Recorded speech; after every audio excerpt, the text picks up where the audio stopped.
We mentioned in our last segment that weeds were a challenge this season in both ornamental and vegetable gardens.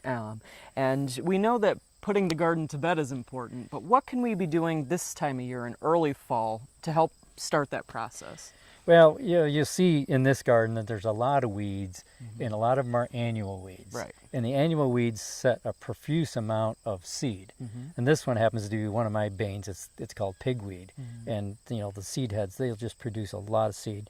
And best thing to do is to pull them now. Right. And they pull very easily, the annual weeds, and get them before they're still at this green stage, before they turn brown, and so that the seeds are if you reduce the amount of seed, you reduce the amount for next year. Right. So the best way to control the annual weeds is to pull them while they're flowering. Okay. So what's the best method for reducing your perennial weeds like dandelions and clovers? Well, a lot of those don't produce the seed like that this time of year so much, but you got a nice rosette or a base plant with a deeper root.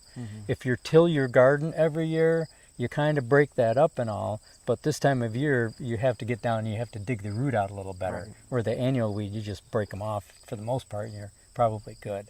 So in a vegetable garden, again, pulling is the best method, not spraying. Yeah, I mean, most people want to keep their vegetable gardens chemical-free, at least herbicide-free. It's a little different story when you get into ornamental beds. Like with perennials or shrubs. Right. Then you could be spraying in there? There are pre-emergent weed controls, or even things that will kill the weeds if you're careful about it, if you want to go that route.